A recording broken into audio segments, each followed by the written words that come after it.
Bismillahirrahmanirrahim. Assalamualaikum warahmatullahi wabarakatuh.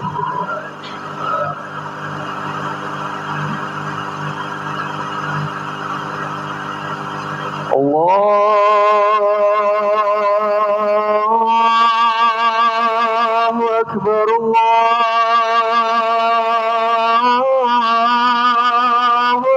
Akbar.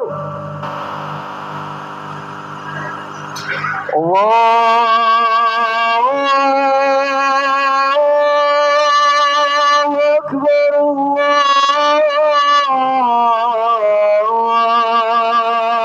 Akbar. Asyhadu an la ilaha illallah.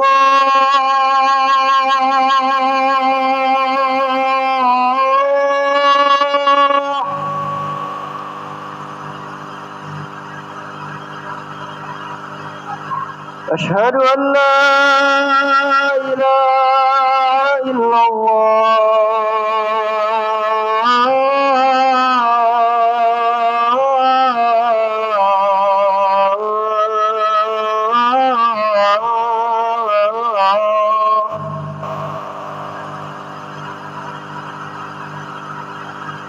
Asyhadu anna Muhammadar Rasulullah.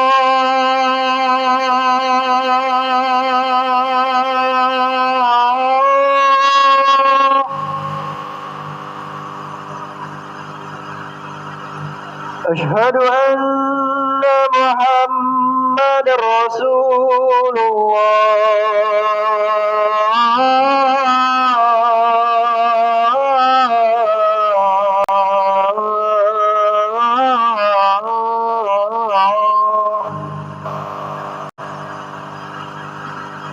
Hayya 'alas shalah.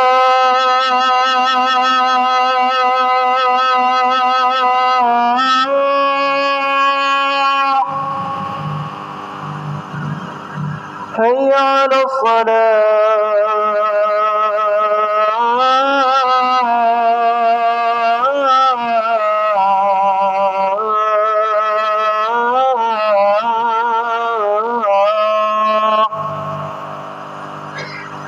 Hayya 'alal falah.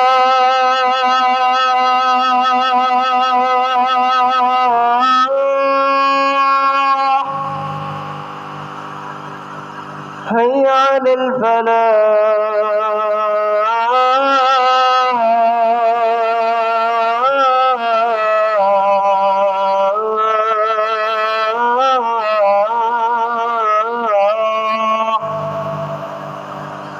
Allahu Akbar,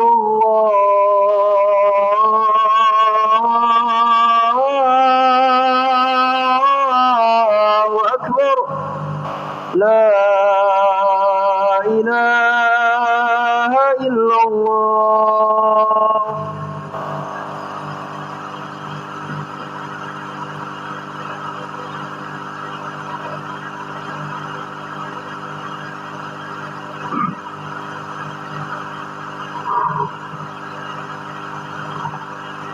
Alhamdulillah. Innal hamdalillah nahmaduhu wa nasta'inuhu wa nastaghfiruh wa na'udzu billahi min shururi anfusina wa min sayyiati a'malina. May yahdihillahu fala mudhillalah wa may yudlil fala hadiyalah.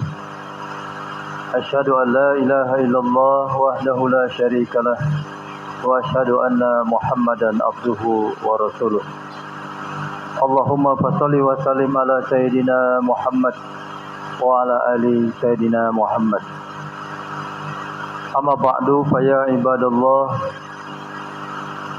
usini wa iyyakum bi taqwallah faqad fazal muttaqun. قال الله تعالى في القرآن الكريم أعوذ بالله من الشيطان الرجيم بسم الله الرحمن الرحيم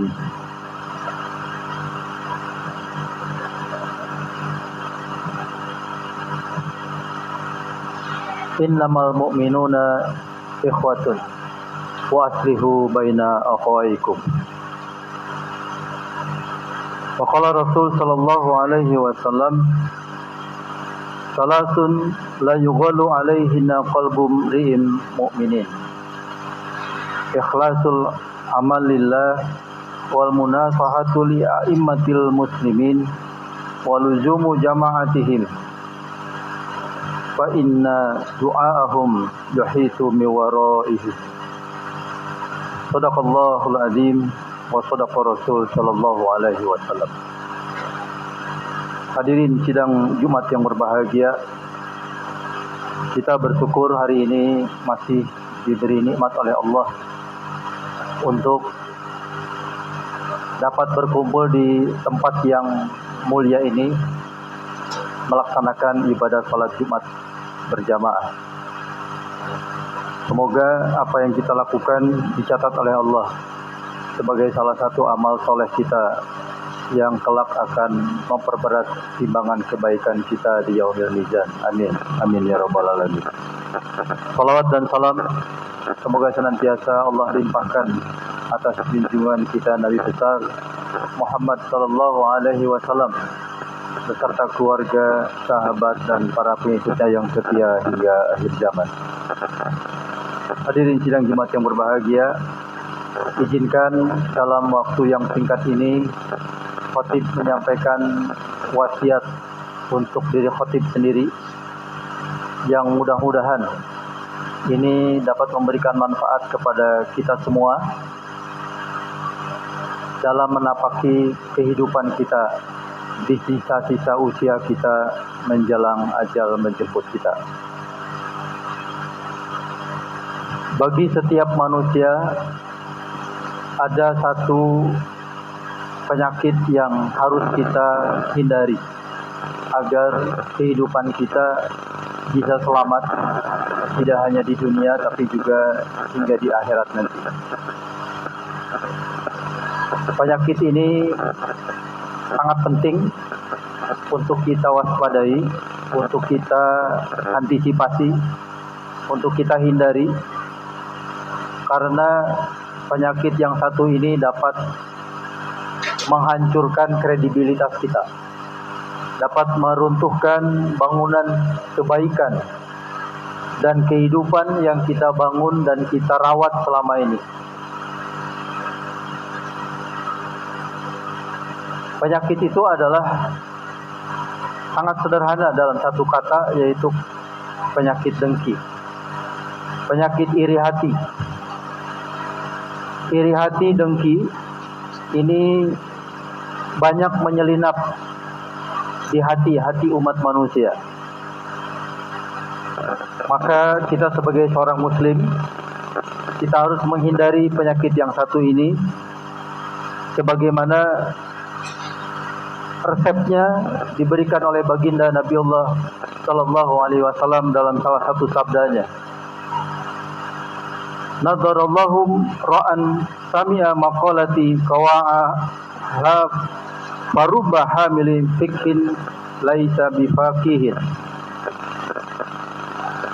Salasun la yughallu alaihinna qalbu mri'in mu'minin. Ikhlasul amal lillah wal munasahatu li a'immatil muslimin wa luzumu jama'atihim fa inna du'ahum yuhitu min waraihim.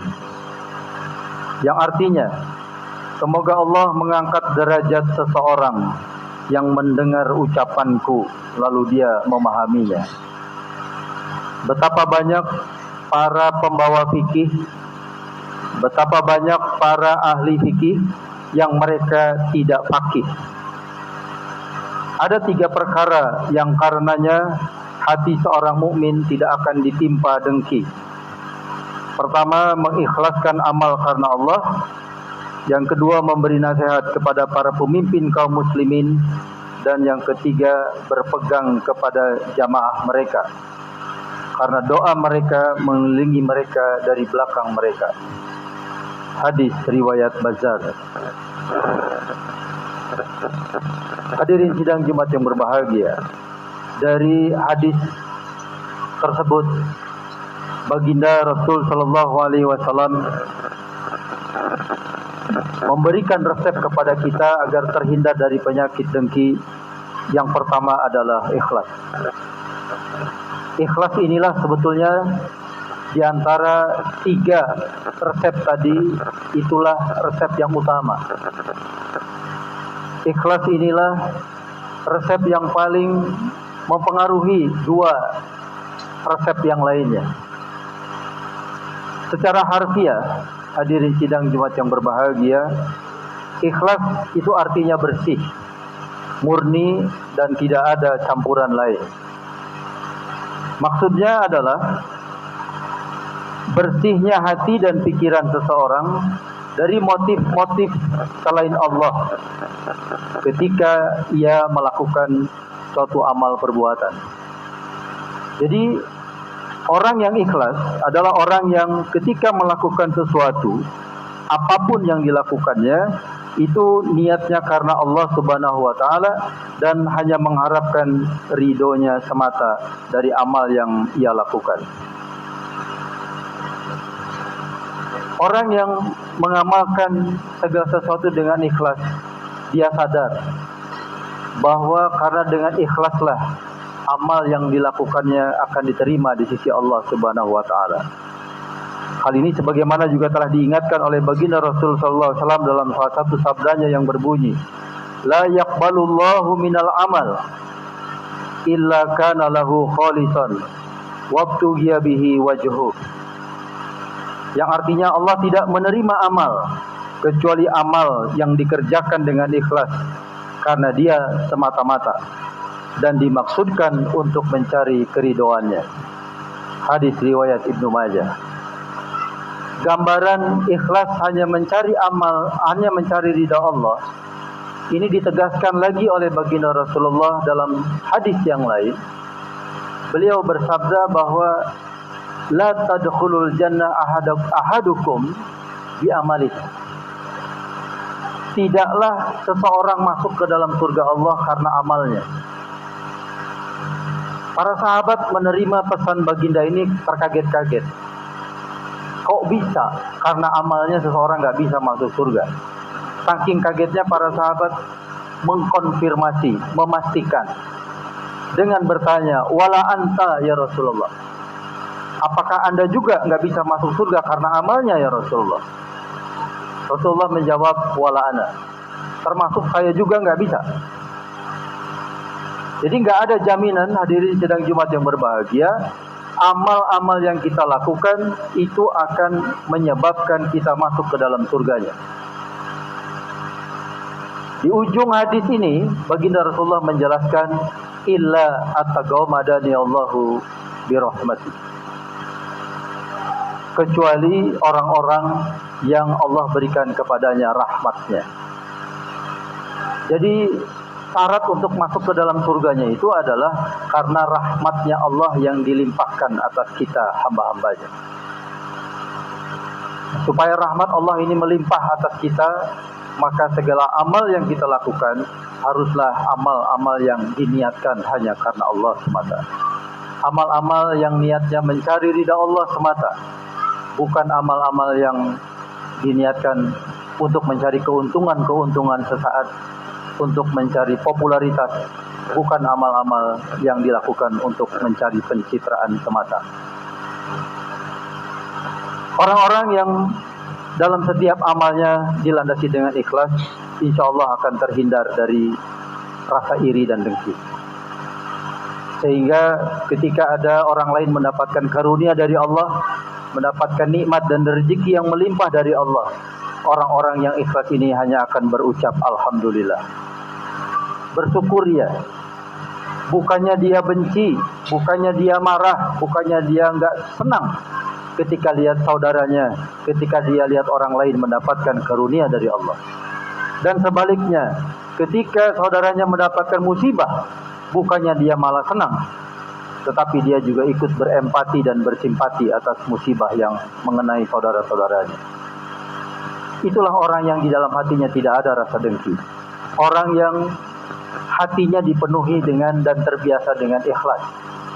Memang penyakit dengki ini jika ada pada seseorang, itu akan melahirkan penyakit-penyakit hati lainnya. Penyakit hati tidak memiliki empati, tidak memiliki simpati. Makin tumbuh rasa egoisme pada dirinya dan penyakit-penyakit hati lainnya yang itu sebagai turunan dari penyakit iri dan dengki. Bagi mereka yang ikhlas di dalam mengamalkan segala amal perbuatannya, sekalipun dirinya yang berbuat, tapi kemudian orang lain yang menikmati hasil perbuatan kita, maka kita tidak akan merasa iri, tidak merasa dengki, tidak merasa benci, dan tidak merasa marah. Bahkan di dalam dirinya, ini barangkali yang terbaik dari Allah. Ini adalah aset yang Allah berikan kepada kita karena kita telah memberikan manfaat untuk orang lain. Ini satu kebaikan dari Allah karena saya telah diberi kesempatan oleh Allah dapat berbuat baik untuk orang lain. Banyak hal-hal positif ketika kita tidak memiliki penyakit iri atau dengki di dalam hati kita. Kita senantiasa positive thinking, senantiasa berhusnuzon dengan apapun yang telah Allah putuskan atas diri kita di dalam kehidupan kita. Hadirin sidang Jumat yang berbahagia. Resep yang kedua yang baginda Rasulullah SAW sampaikan kepada kita adalah menasehati pemimpin di antara kita. Tugas menasehati pemimpin adalah bukan hanya bagi mereka para anggota legislatif, bukan hanya para pengurus partai politik, bukan hanya mereka para wartawan, tetapi setiap kita, umat Islam, memiliki kewajiban untuk menasehati pemimpin-pemimpin kita. Mengapa demikian? Karena meskipun di satu sisi haknya pemimpin adalah untuk ditaati,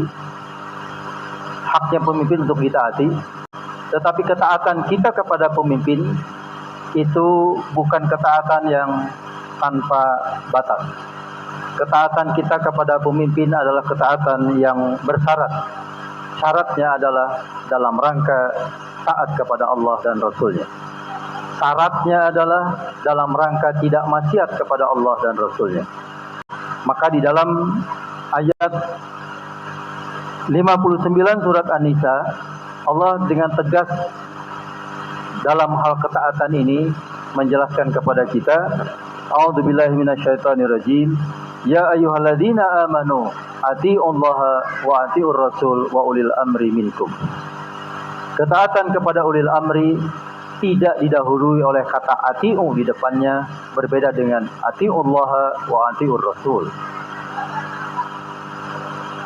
Memberi nasihat kepada pemimpin walaupun betul ada haknya, tetapi tentu saja nasihat ini harus disampaikan dengan ikhlas. Kembali ke kata kunci yang pertama tadi. Ikhlas berarti kita harus mengingatkan, dalam rangka mengingatkan pemimpin kita yang mungkin lupa, mengingatkan untuk kembali ke jalan Allah, mengingatkan untuk kembali berbuat adil, untuk tidak maksiat kepada Allah. Maka karena niatnya adalah dalam rangka mengingatkan dan mengajak pemimpin kita untuk kembali takut kepada Allah, maka nasihat itu harus disampaikan dengan kalimat yang baik, dengan cara yang baik pula. Betapa tidak, hadirin sidang Jumat yang berbahagia, selevel Fir'aun saja yang kita kenal, dia adalah pemimpin yang zalim, yang bengis, yang kejam. Itu ketika Allah memerintahkan Nabi Musa dan Harun alaihimussalam. Allah perintahkan keduanya untuk mendatangi Fir'aun dan menasehati Fir'aun dengan lemah lembut, dengan kalimat yang santun, dengan cara yang lemah lembut, agar Fir'aun ini kembali takut kepada Allah dan ingat kepada Allah. Hal ini ditegaskan di dalam salah satu ayat 44 surat Thaha. A'udzubillahi minasyaitonirrajim. Faqula lahu qawlan layyinan la'allahu yatadzakkaru aw yakhsha. Yang artinya, maka bicaralah kalian berdua, Musa dan Harun, kepada Fir'aun dengan kata-kata yang lemah lembut. Mudah-mudahan ia menjadi ingat kembali atau takut kepada Allah. Jadi nasihat yang diberikan kepada pemimpin-pemimpin kita kembali harus dilandasi dengan niat yang ikhlas, semata mencari ridha Allah saja. Kemudian pesan yang ketiga, hadirin sidang Jumat yang berbahagia, adalah agar kita memiliki ikatan jamaah. Yang dimaksud ikatan jamaah di sini adalah bagaimana kita harus merangkai tetap ikatan persaudaraan dalam kerangka ukhuwah Islamiyah. Persaudaraan sesama umat Islam merupakan sesuatu yang harus dikembangkan, sesuatu yang harus dibangun, dan betapa nikmatnya kita ada dalam persaudaraan umat Islam. Hal ini ditegaskan oleh Allah Subhanahu wa taala dalam salah satu ayatnya, A'udzubillahi minasyaitonirrajim. Wa'tasimu bihablillahi jami'an wa la tafarraqu. Wadhkuru ni'matallahi 'alaikum id kuntum a'daan fa'alafa baina qulubikum fa'asbahtum bi ni'matihi ikhwana wa kuntum ala syafa hufratin minan nari fa'anqadhakum minha kadzalika yubayyinullahu lakum ayatihi la'allakum tahtadun. Yang artinya, dan berpegang teguhlah kalian semuanya kepada tali Allah, dan janganlah kalian bercerai-berai, dan ingatlah akan nikmat Allah kepadamu ketika kamu pada masa jahiliyah dulu saling bercerai-berai, saling bermusuhan. Maka Allah kemudian mempersatukan hati kalian, lalu menjadilah kalian orang-orang yang mendapatkan nikmat Allah dengan cara bersaudara sesama kalian. Surat Al-Imran ayat 103. Jadi hadirin sidang Jumat yang berbahagia, rasa dengki, rasa iri biasanya muncul ketika rasa persaudaraan itu hilang. Tapi ketika rasa persaudaraan itu tumbuh dan ada di dalam hati kita, insya Allah rasa dengki itu sedikit demi sedikit terkikis dan mudah-mudahan makin menghilang. Dan di dalam jamaah kaum muslimin ini, maka di dalamnya ada dua unsur penting, yaitu ada pemimpin dan ada yang dipimpin. Agar organisasi ini, agar jamaah ini tumbuh sehat, berkembang dengan baik, maka pemimpinnya haruslah seorang yang qiyadah mukhlisah, seorang pemimpin yang ikhlas. Ya, jadi kembali lagi kepada kata kunci yang pertama tadi, yaitu ikhlas.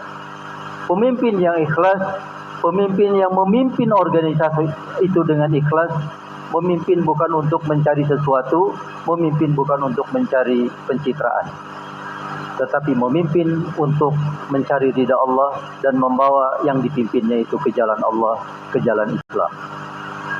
Ketika pemimpinnya sudah menjadi seorang qiyadah yang mukhlisah, insya Allah akan hadir jundiyah yang muti'ah, yaitu anak buah yang taat kepada pemimpinnya.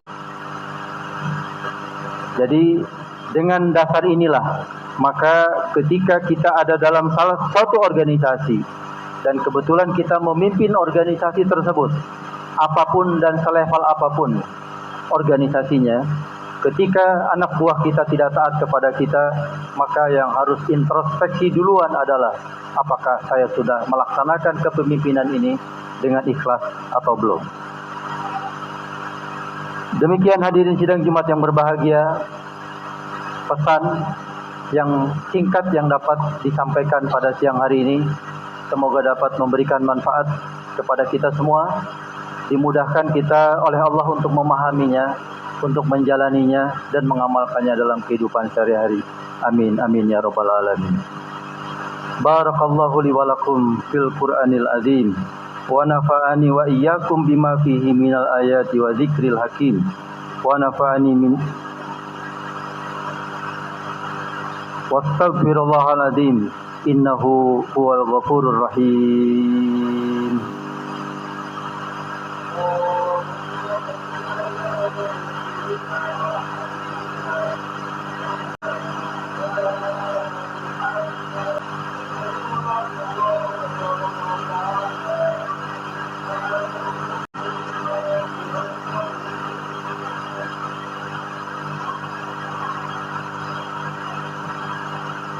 Alhamdulillah alladzi allafa baina qulubina fa asbahna bi ni'matihi ikhwana.